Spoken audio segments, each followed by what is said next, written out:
사사기 16장. 삼손이 가사에 가서 창녀를 하나 만나 그의 집으로 들어갔다. 삼손이 거기에 왔다는 말을 들은 가사 사람들은 그곳을 에워싸고 밤새도록 성문에 숨어 그를 기다렸다.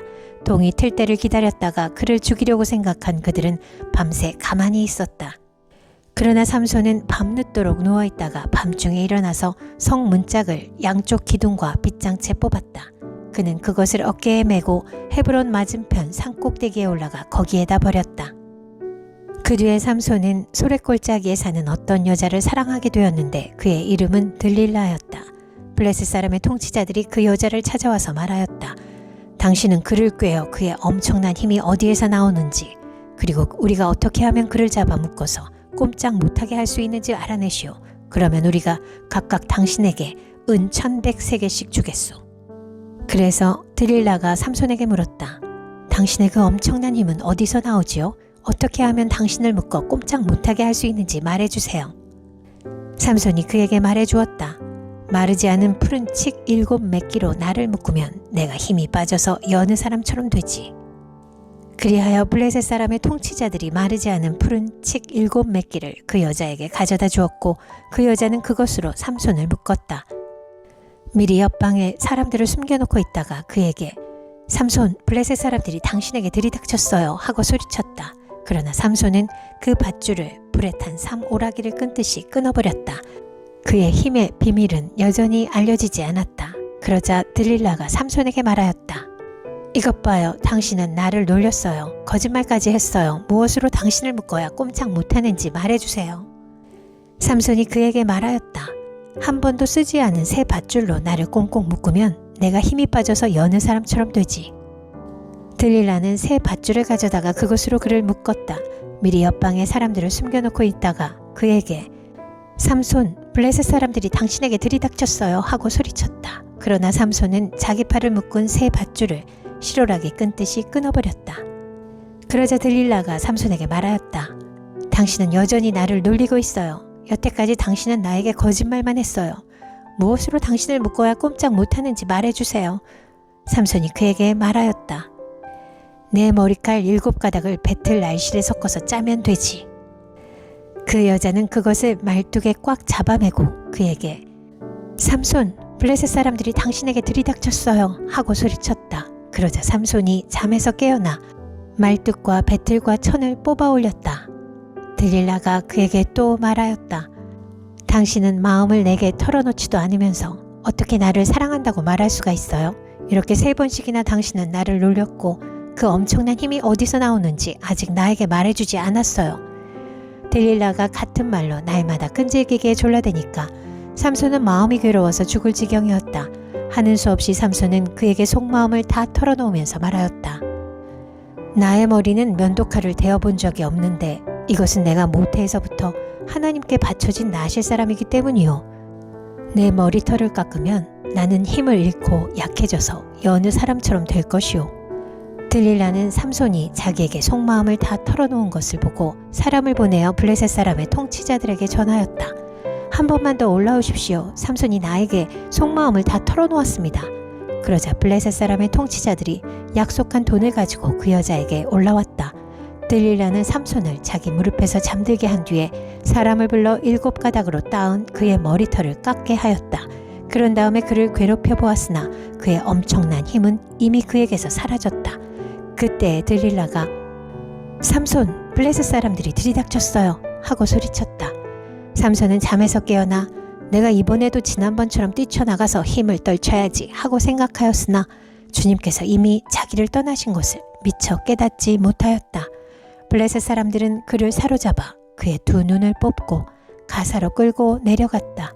그들은 삼손을 놋사슬로 묶어 감옥에서 연자 맷돌을 돌리게 하였다. 그러나 깎였던 그의 머리털이 다시 자라기 시작하였다. 블레셋 사람의 통치자들이 그들의 신 다곤에게 큰 제사를 바치려고 함께 모여 즐거워하며 떠들었다. 우리의 원수 삼손을 우리의 신이 우리의 손에 넘겨주셨다. 백성도 그를 보고 그들의 신을 찬양하며 소리쳤다. 우리 땅을 망쳐놓은 원수, 우리 백성을 많이 죽인 원수를 우리의 신이 우리 손에 넘겨주셨다. 그들은 마음이 흐뭇하여 삼손을 그곳으로 불러다가 자기들 앞에서 제주를 부리게 하라고 외쳤다. 사람들이 삼손을 감옥에서 끌어내었고 삼손은 그들이 보는 앞에서 제주를 부리게 되었다. 그들은 삼손을 기둥 사이에 세워두었다. 그러자 삼손은 자기 손을 붙들어주는 소년에게 이 신전을 버티고 있는 기둥을 만질 수 있는 곳에 나를 데려다 다오. 기둥에 좀 기대고 싶다 하고 부탁하였다. 그때 그 신전에는 남자와 여자로 가득 차 있었는데 블레셋 사람의 통치자들도 모두 거기에 있었다. 옥상에도 3,000명쯤 되는 남녀가 삼손이 제주 부리는 것을 구경하려고 모여 있었다. 그때 삼손이 주님께 부르짖으며 간구하였다. 주 하나님, 나를 기억하여 주시기를 간절히 바랍니다. 하나님, 이번 한 번만 힘을 주시기를 간절히 바랍니다. 나의 두 눈을 뽑은 블레셋 사람들에게 단번에 원수를 갚게 하여 주십시오. 그런 다음에 삼손은 그 신전을 버티고 있는 가운데의 두 기둥을 하나는 왼손으로 또 하나는 오른손으로 붙잡았다. 그리고 그가 블레셋 사람들과 함께 죽게 하여 주십시오 하고 외치며 있는 힘을 다하여 기둥을 밀어내니 그 신전이 무너져 내려 통치자들과 모든 백성이 돌더미에 깔렸다. 삼손이 죽으면서 죽인 사람이 그가 살았을 때에 죽인 사람보다도 더 많았다. 그의 형제들과 아버지의 집안 온 친족이 내려와서 그의 죽음을 가지고 돌아가서 소라와 에스다올 사이에 있는 그의 아버지 마노아의 무덤에 묻었다. 그는 20해 동안 이스라엘의 사사로 있었다. 사사기 17장. 에브라임 산간지방에 미가라는 사람이 있었다. 그가 어머니에게 말하였다. 누군가가 은돈 1,100냥을 훔쳐갔을 때에 어머니는 그 훔친 사람을 저주하셨습니다. 나도 이 귀로 직접 들었습니다. 보십시오. 그 은돈이 여기 있습니다. 바로 내가 그것을 가져갔습니다. 그러자 그의 어머니는 도리어 이렇게 말하였다. 얘야, 주님께서 너에게 복 주시기를 바란다. 그는 은돈 1,100냥을 어머니에게 내놓았다. 그러자 그의 어머니가 말하였다. 나의 아들이 저주를 받지 않도록 이 은돈을 주님께 거룩하게 구별하여 바치겠다. 이 돈은 은을 입힌 목상을 만드는 데 쓰도록 하겠다. 그러니 이 은돈을 너에게 다시 돌려주마. 그러나 미가는 그 돈을 어머니에게 돌려주었다. 그의 어머니가 은돈 200냥을 은장이에게 주어 조각한 목상에 은을 입힌 우상을 만들게 하였는데 그것을 미가의 집에 놓아두었다. 미가라는 이 사람은 개인 신당을 가지고 있었다. 에봇과 드라빔 신상도 만들고 자기 아들 가운데서 하나를 제사장으로 삼았다. 그때에는 이스라엘에 왕이 없었으므로 사람들은 저마다 자기의 뜻에 맞는 대로 하였다. 유다 지파에 속한 유다 땅 베들레헴에 한 젊은이가 있었는데 그는 레위 사람으로서 그곳에서 잠시 살고 있었다. 그 사람이 자기가 살던 유다 땅 베들레헴을 떠나서 있을 곳을 찾다가 에브라임 산간지방까지 와서 미가의 집에 이르렀다. 미가가 그에게 물었다. 젊은이는 어디서 오시는 길이요? 그가 대답하였다. 나는 유다 땅 베들레헴에 사는 레위 사람인데 있을 곳을 찾아다니고 있습니다. 미가가 그에게 말하였다. 우리 집에 살면서 어른이 되어주시고 제사장이 되어주십시오. 1년에 은돈 10냥을 드리고 옷과 먹거리를 드리겠습니다. 이 말을 듣고 그 젊은 레위 사람은 안으로 들어갔다. 그 젊은 레위 사람은 미가와 함께 살기로 하고 미가의 친아들 가운데 하나처럼 되었다. 미가가 그 레위 사람을 거룩하게 구별하여 세우니 그 젊은이는 미가 집안의 제사장이 되어 그의 집에서 살았다. 그래서 미가는 자기가 이제 레위 사람을 제사장으로 삼았으니 주님께서 틀림없이 자기에게 복을 주실 것이라고 생각하였다. 사사기 18장. 그때 이스라엘 왕이 없었고 단 지파는 이스라엘의 지파들 가운데서 아직 그들이 유산으로 받을 땅을 얻지 못하였으므로 그들이 자리 잡고 살 땅을 찾고 있었다. 그래서 단 지파 자손은 소라와 에스다올에 살고 있는 지파의 온 가문에서 용감한 사람 5명을 뽑아서 땅 정찰 임무를 맡기고 땅을 탐지하고 살피도록 보냈다. 그들은 에브라임 산간 지방으로 들어섰다가 미가의 집에 이르러 거기서 하룻밤을 묵었다. 미가의 집에 머무는 동안 그들은 그 젊은 레위 사람의 억양과 말씨를 알아듣고 그에게 다가가서 물었다. 누가 당신을 이리로 데리고 왔습니까? 당신은 여기에서 무슨 일을 하십니까? 무엇 때문에 여기에 있습니까? 그러자 그는 그들에게 대답하였다. 미가가 나에게 조건을 제시하고 나를 고용하여 자기의 제사장으로 삼았습니다. 그들이 그에게 말하였다. 하나님께 물어보아서 우리가 가고 있는 이 길이 성공할 것인지 우리에게 알려주십시오. 그 제사장이 그들에게 평안히 가십시오. 주님께서 여러분이 가는 그 길을 인도하실 것입니다. 하고 일러주었다. 그래서 그 5사람은 길을 떠나 라이스로 갔다. 그들은 그곳 사람들이 한가하고 평화롭게 사는 시돈 사람들처럼 안전하게 살고 있는 것을 보았다. 그리고 그 땅에는 어느 누구도 권력을 쥐고 그들을 해치는 자가 없었다. 그들은 시돈 사람들과도 멀리 떨어져 있어서 어느 누구와도 접촉이 없었다. 5사람이 소라와 에스다올로 돌아와 그들의 백성에게 이르렀다. 그들이 그 5사람에게 정찰한 내용을 물으니 그들이 이렇게 대답하였다. 어서 가서 그들을 치도록 합시다. 우리가 본 그 땅은 정말 좋은 땅입니다. 우리가 이렇게 가만히 있을 때가 아닙니다. 망설이지 말고 빨리 쳐들어가서 그 땅을 차지합시다. 우리가 거기에 가기만 하면 넓은 땅에서 평안하게 살고 있는 백성들을 보게 될 것입니다. 하나님이 그 땅을 우리의 손에 넘겨주셨습니다. 무엇 하나 부러울 것이 없고 부족한 것이 없는 곳입니다. 단 지파 가족들 가운데서 600명이 무기를 들고 소라와 에스다올에서 길을 떠났다.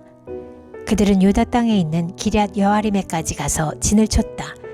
그래서 그곳 이름이 오늘날까지도 마하네단이라고 불리고 있는데 그곳은 바로 기럇 여아림 서쪽에 있다. 그들은 그곳에서 에브라임 산간지방으로 올라가서 미가의 집에 이르렀다. 전에 라이스 땅을 탐지하러 갔던 그 5사람이 같이 간 사람들에게 말하였다. 여기 여러 채의 집이 있는데 이 가운데 어느 한 집에 은을 입힌 목상이 보관되어 있다는 것을 당신들은 알고 있을 것이오. 목상뿐만 아니라 드라빔과 에봇도 있어. 우리가 해야 할 일이 무엇이겠소? 그런 다음에 그 5사람은 젊은 레위 사람이 사는 집, 곧 미가의 집으로 들어가서 그에게 안부를 물었다. 단 자손 600명이 무기를 들고 문 어귀를 지키고 있었다. 그 땅을 탐지하러 갔던 5사람이 그리로 들어가서 은을 입힌 목상과 에봇과 드라빔과 부어 만든 우상을 챙기는 동안 제사장은 무기를 지닌 600명과 함께 문 어귀에 서 있었다. 미가의 집에 들어간 5사람이 은을 입힌 목상과 에봇과 드라빔과 부어 만든 신상을 가지고 나올 때에 제사장이 그들에게 어떻게 된 일이냐고 물었다. 그들이 그에게 대답하였다. 조용히 하십시오. 아무 말 말고 우리를 따라 나서십시오. 우리의 어른과 제사장이 되어주십시오. 이 집에서 한 가정의 제사장이 되는 것보다야 이스라엘의 한 지파와 한 가문의 제사장이 되는 것이 더 낫지 않겠습니까? 제사장은 그 제안이 마음에 들어 에봇과 드라빔과 은을 입힌 목상을 받아들고 그 무리들 가운데로 들어갔다. 그들은 발길을 돌려 길을 떠났다. 어린아이들과 가축과 감나가는 소유물을 앞세웠다. 그들이 미가의 집에서 떠나 멀리 갔을 때에 미가와 이웃집 사람들이 함께 모여서 단지파 자손을 뒤쫓아왔다. 그들이 부르는 소리를 듣고 단지파의 자손이 돌아서서 미가에게 물었다. 무슨 일이 있기에 이렇게들 모여서 오시오? 미가가 말하였다. 뭐요? 내가 만든 신상과 제사장을 빼앗아 가면서 무슨 일이 있느냐고? 그게 말이나 되는 소리요? 나에게 남은 것이 무엇이오? 그러자 단지파 자손이 그에게 말하였다. 더 이상 아무 말도 하지 말고 가만히 있는 게 좋을 거요. 이 사람들이 성이 나서 당신들을 치고 당신과 당신의 가족의 생명을 빼앗을까 염려돼요. 미가는 상대가 자기보다 더 강한 것을 알고 발길을 돌려 집으로 돌아갔고 단지파 자손도 가던 길을 갔다. 단지파 자손은 미가가 만든 신상과 함께 그에게 딸린 제사장을 데리고 한가하고 평화롭게 사는 라이스 백성에게 가서 그들을 칼로 쳐서 죽이고 그들의 성을 불살라버렸다. 그런데도 라이스를 구하여 주는 자가 아무도 없었던 것은 그 성읍이 베드르호 부근의 골짜기에 있어서 시돈에서 멀리 떨어져 있고 또 어느 누구와도 접촉이 없었기 때문이다. 단지파 자손은 허물어진 성을 다시 쌓고 그곳에서 살았다. 그들은 이스라엘에게서 태어난 그들의 조상 단의 이름을 따라 그 성을 단이라고 불렀다. 그 성의 본래 이름은 라이스이다. 단지파 자손은 자기들이 섬길 신상을 세웠다. 그리고 모세의 손자이며 게르손의 아들인 요나단과 그의 자손이 단지파의 제사장이 되어 그 땅 사람들이 포로로 잡혀갈 때까지 그 일을 맡았다. 그들은 하나님의 집이 실로에 있는 동안 내내 미가가 만든 우상을 그대로 두고 섬겼다.